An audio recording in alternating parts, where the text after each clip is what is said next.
नमस्कार, मैं हूं महक शर्मा और इस वक्त आप ये लाइव तस्वीरें देख रहे हैं हरियाणा के करनाल से। दोस्तों, कल साल का दूसरा और आखिरी चंद्र ग्रहण बताया जा रहा है, लेकिन आप सभी को मालूम होगा कि हाल ही में दिवाली के बाद ही, दिवाली से अगले दिन ही साल का एक बड़ा ग्रहण, सूर्य ग्रहण लगता है। और उसके साथ साथ आप देख सकते हैं अभी 15 दिन भी नहीं हुए और चंद्र ग्रहण लगने वाला है। ऐसे में जब भी कोई ग्रहण लगता है तो ना सिर्फ गर्भवती महिलाओं के लिए कहा जाता है, बल्कि ये भी कहा जाता है कि आपके ग्रहों पर भी बहुत ज्यादा असर पड़ता है। लेकिन आपको इस चंद्र ग्रहण में क्या क्या सावधानियां बरतनी है, वो आज जानने के लिए मैं पहुंची हूं डॉक्टर मनोज मित्तल के पास, जो कि MBBS MD डॉक्टर हैं। मैं उनसे पूरी की पूरी बात जानूंगी। लेकिन एक सवाल जो सबसे बड़ा, जैसे कि मैंने अभी अपनी शुरुआत में ही कहा कि गर्भवती महिलाओं को बिल्कुल सचेत कर दिया जाता है। उन्हें कहा जाता है कि आपको ये करना है, ये नहीं करना है, यानी कि उन्हें डू एंड डोंट्स बताए जाते हैं। लेकिन गर्भवती महिलाओं को ही ऐसा क्यों कहा जाता है? बाकी जो लोग हैं वो तो खा पी रहे होते हैं, लेकिन गर्भवती महिलाओं को कहा जाता है कि आपको उस दौरान कुछ खाना नहीं है, बल्कि भगवान का नाम लेना है। लेकिन सबसे पहले जो डॉक्टर मनोज मित्तल हैं उनसे मैं जानूंगी, सर क्या प्रभाव पड़ने वाला है? अच्छा प्रभाव पड़ने वाला है या बुरा प्रभाव पड़ने वाला है, वो आप एक बार हमें जरूर बताएं। देखिए, साइंस ने सन के ऊपर बड़ी रिसर्च की है कि सन की जो रेज निकलती है उसमें विटामिन डी होती है, विटामिन डी से हमें बड़ा फायदा होता है। लेकिन चंद्रमा के ऊपर बड़ी कम रिसर्च हुई है। चंद्रमा की किरणों में ऐसा क्या होता है कि जब पूर्णिमा होती है उसमें ज्वार भाटे इतने हाई टाइड्स आते हैं। मैं बॉम्बे गया, मैं चेन्नई में गया, चेन्नई में जब जाते हैं देखते हैं पूर्णिमा के आसपास बड़े हाई टाइड्स होते हैं, इतनी ऊंची ऊंची लहरें उठती हैं। तो साइंस ने बताया कि इसका ग्रेविटेशनल फोर्स होता है जिससे कि ऐसा होता है। बाकी अगर हम देखा जाए, हम देखें जो इंडियन फिलोसफी है, जिसमें कि मेरा बड़ा विश्वास है, मेरी बड़ी श्रद्धा है, बड़ी डेडिकेशन के साथ मैं उसकी स्टडी करता हूँ इंडियन फिलोसफी की। 5000 साल पहले महाभारत के समय में दो ऐसे ही ग्रहण पड़े थे, बड़े बड़े दो ग्रहण पड़े, एक चंद्र ग्रहण एक सूर्य ग्रहण। 13 डेज के अंदर दो ग्रहण पड़े। उसका पूरा विनाश जितना भी हुआ दुनिया में, पूरी दुनिया ने देखा। आज तक योग सर आप तो डरा रहे हो, इसका मतलब लोग याद रखते हैं। तो लेकिन आज के इस लाइव सेशन का मकसद डराना नहीं है, निगेटिविटी फैलाना नहीं है। इसका मकसद सचेत करना है, वार्न करना है कि देखिए हमें इतिहास से सीखना चाहिए कि क्या क्या, कितने ग्रेविटेशनल फोर्स का क्या इफेक्ट आ सकता है मानव जाति के ऊपर। और इवन मैं तो कहता हूँ कि जो प्लांट्स भी हैं, जो प्लांट्स हैं, इनकी भी राशियाँ होती हैं, नक्षत्र होते हैं, ऐसा मेडिकल साइंस ने बताया है। तो इनकी भी और एनिमल्स की भी राशियाँ होती हैं, नक्षत्र का इफेक्ट पड़ता है। क्योंकि जो भी अर्थ के ऊपर है, जो भी लिविंग बींग्स हैं, तो उन सबके ऊपर इसका इफेक्ट आता है, इवन लिविंग या नॉन लिविंग थिंग्स के ऊपर भी। तो उससे हमें सचेत रहना चाहिए। ग्रहण के टाइम में हम क्या खाएं, क्या ना खाएं, क्या करें क्या ना करें, इसकी अच्छी खासी लिस्ट है। इसके 5 टेक होम मैसेज मैं आपको दूंगा, 5 मैसेज बताऊंगा। तो यही बता दीजिए, क्योंकि बहुत सारे लोगों को तो अब तक मालूम ही नहीं होगा कि कल चंद्र ग्रहण है, और है भी तो कितने बजे से कितने बजे। कल मंगलवार है, मंगलवार को ग्रहण है। ये तो मैडम बताएंगी, मेरे साथ में प्रियंका शर्मा जी हैं। लेकिन मैं आपको बताता हूँ कि मैसेज क्या होगा। उसमें यह है कि जो ग्रहण है उसका जो रेडिएशन का इफेक्ट है बॉडी के ऊपर, कुछ घंटे पहले ही आना शुरू होता है। तो इन घंटों में, और जो ग्रहण पड़ेगा मान लो शाम को 4:30 से 6:30 जो भी टाइम होगा, इस ग्रहण के समय में अगर हम खाएंगे तो हमारी मेटाबॉलिज्म सारी डिस्टर्ब हो जाएगी। हमारी मेटाबॉलिज्म के ऊपर बैड इफेक्ट पड़ता है, रेडिएशन का इफेक्ट आता है। तो इसलिए ग्रहण के समय में और उससे 3-4 घंटे पहले खाना ना खाएं, पानी ना पिएं। इवन यूरिनेशन भी मना होता है, क्योंकि अगर हम खाएंगे तो यूरिनेशन करना पड़ेगा हमें, अगर नहीं खाएंगे तो नहीं करना पड़ेगा। इसलिए कुछ घंटे पहले ही खाना छोड़ दें, नहीं तो उसका बैड इफेक्ट आएगा। खाली कहने की बात नहीं है। अगर देखिए मेरे 2 हाथ हैं, तो ये वाला हाथ सफ़ेद है, ये वाला हाथ लाल है। तो आज से 53 साल पहले जब मैं मम्मी के पेट में था, उसमें सूर्य ग्रहण पड़ा था। तो उसमें मेरी मम्मी चूल्हे में रोटी सेकती थी, तो चूल्हे में अंगारे के उन्होंने हाथ लगाया और उसका जो भी झलक सीधा इफेक्ट मेरी बॉडी के ऊपर पड़ा होगा, तो रेड ऐसे हैंड हो गया। तो जैसे मैं पैदा हुआ तो मेरा हाथ ही लाल था, यहाँ से लेकिन यहाँ तक लाल हाथ है। तो ऐसा मेरी मम्मी ने मुझे बताया था। और वैसे ऐसा आता है कि बॉडी के हर ऑर्गन पे सबसे ज़्यादा जो ग्रहण का इफेक्ट पड़ता है वो पड़ता है ब्रेन के ऊपर,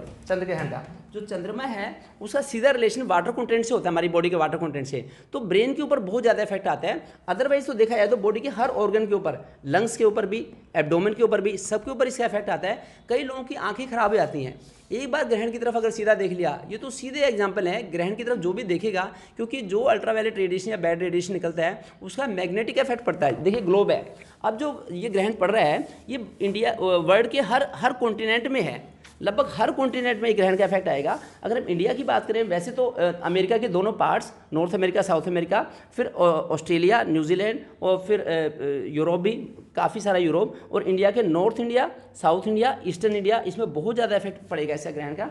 तो उसमें क्या 5 काम करना है मैं आपको बताता हूँ। एक तो सबसे बड़ी चीज़ है कि खाने से थोड़ा सा बचें। जितना हो सके सुबह 9-10 बजे तक, 11-12 बजे तक खा लें, उसके बाद ना खाएं।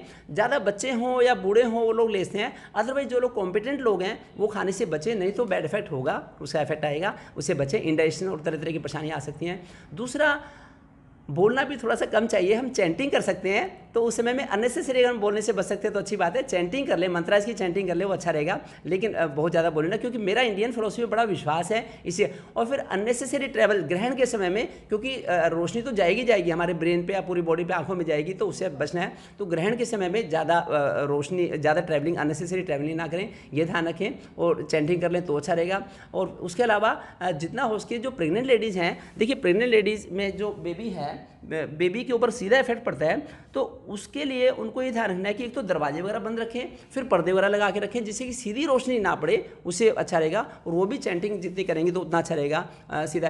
क्योंकि मेरे पास पिछले 25 साल में मैंने 7 से 8 लाख पेशेंट देखे। जो हमारा हॉस्पिटल है पिछले 25 साल से है, 7-8 लाख पेशेंट्स मेरे पास आ चुके। कई पेशेंट्स ऑटिज्म के आए, इतने सारे पेशेंट ऑटिज्म के आए कि डॉक्टर साहब ये बच्चा ये ना बात मानता, कहना ना सुनता, ये अभी बोलना भी नहीं सीखा, सारा कुछ डिलेड है, इसका मेंटल रिटार्डेशन है, तो इसका क्या करें।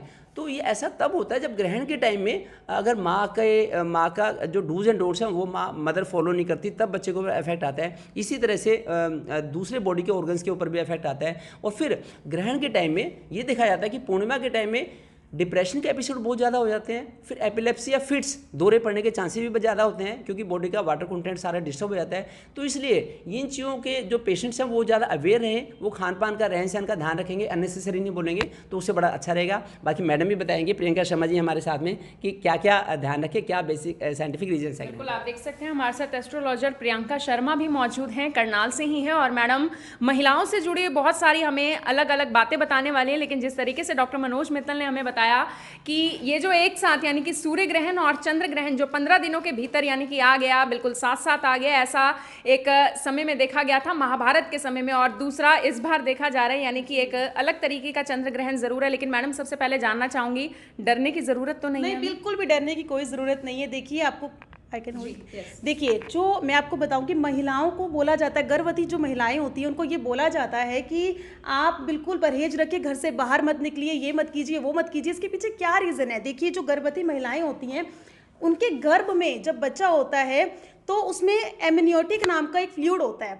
जो वो फ्लूइड होता है वो सॉल्ट और वाटर दोनों के मिश्रण से बनता है, और वही सेम मिश्रण कॉम्पोजिशन जो है सेम सी में यानी कि समुद्र में भी देखा जाता है। तो कहीं ना कहीं वो चीज़ें, और चंद्रमा जो है, यहाँ चंद्र ग्रहण की बात हो रही है, तो चंद्र ग्रहण का जो सीधा असर है वो पानी पर, वाटर एलिमेंट के साथ जुड़ा हुआ है। तो कहीं ना कहीं वो चीज़ गर्भवती महिलाओं को, उनके बच्चे को कहीं ना कहीं इफेक्ट कर सकती है। लेकिन घबराने की कोई ज़रूरत नहीं है, क्योंकि चंद्रमा हमारे मन का कारक है। यदि आप गर्भवती होकर के मन में डर बिठा लेंगे या पता नहीं क्या हो जाएगा ऐसा सोचेंगे, ऐसा हो सकता है, ऐसा होगा, ये ज़रूरी नहीं है। ठीक है, तो बिल्कुल भी घबराए नहीं, चैंटिंग करें, ओम नमः शिवाय का जप करें, कृष्ण भगवान का आप नाम ले सकते हैं। तो इस तरीके से आप अपना ध्यान रख सकते हैं। मैडम एक सवाल और है, जैसे कि डॉक्टर मनोज मित्तल जी ने हमें बताया कि घूमने से बचें, ट्रैवलिंग से बचें, लेकिन बहुत सारे लोग हैं ऑफिस के बाद शाम को ही घर जाना है, उन लोगों का क्या उन लोगों को सच में डरने की ज़रूरत है कि हमारे ऊपर रेज आएंगी तो कुछ बुरा प्रभाव? नहीं, देखिए वैसे तो देखिए ऐसा कोई घबराने की ज़रूरत नहीं है। आप कैसे भी सिचुएशन में मन ही मन, क्योंकि चंद्रमा मन का कारक है, फिजिकली आप एक्टिविटी मजबूरी जिनकी है वो तो करेंगे ही, लेकिन मन ही मन आप थोड़ा सा, गर्भवती महिलाएं की जैसे मैं बात करूँ या ट्रैवल करने वालों की बात करूँ, चंद्रमा ट्रैवल का भी कारक है, तो ट्रैवल करने से बचें ही। वैसे जितना बच सकते हैं उतना बचें आप, लेकिन वैसे आप अगर ट्रैवल करते हुए अगर आ भी रहे हैं कहीं से, तो मन में चैंटिंग कर सकते हैं, ओम नमः शिवाय का जप कर सकते हैं। छोटी छोटी चीज़ें आप ध्यान में रखेंगे तो कोई इतनी घबराने की आवश्यकता नहीं है। कोई भी घबराने की आपको ज़रूरत नहीं है, बस आपको परमात्मा का नाम लेना है। वो कहते हैं ना कि एक दिन हम भगवान का नाम ज़रूर लेंगे, और आगे पीछे तो हमारा शेड्यूल काफ़ी बिजी रहता है। तो कल एक वो दिन है जब आप अपने सारे काम छोड़कर, यानी कि मैं उन लोगों की बात कर रही हूँ जो लोग घर में हैं, या फिर जो लोग स्पेशली, जैसे कि मैंने कहा कि बहुत सारे लोग ऑफिस से घर जाते हैं, शाम 5:30 से 6:30 का टाइम है इस चंद्र ग्रहण का, और ऐसे में उन लोगों को ओम नमः शिवाय जाप करने की जरूरत है, भगवान का नाम लेने की जरूरत है। वैसे इसका जो सूतक काल रहेगा वो 12 घंटे पहले शुरू हो जाएगा। चलिए 12 घंटे ना सही, कम से कम जो 1 घंटा 5:30 से 6:30 का जो समय, उस समय तो आप परहेज रख ही सकते हैं, है ना? तो उस समय तो आप ध्यान रखें ही अपना, यानी कि 5:30 से 6:30 अपनी आने वाले समय का और अपनी सेहत का खास तौर पर ध्यान जरूर रखें। कुछ भी खाने पीने से बचें, और इसके अलावा भगवान का नाम जरूर लेते रहें। मेरी आप सभी लोगों से यही अपील कि जो भी लोग इस खबर को, इस वीडियो को देख रहे हैं, इसे साथ के साथ जरूर शेयर करें। आप देख रहे हैं IMN24, मैं हूं महक शर्मा, हरियाणा के करनाल से आप सभी के साथ लाइव। धन्यवाद। अब यहाँ तक आ ही गए हैं तो हमारे चैनल को सब्सक्राइब जरूर करें और नीचे दिए गए बेल आइकन को जरूर दबाएं ताकि हर खबर सबसे पहले पहुंचे आप तक।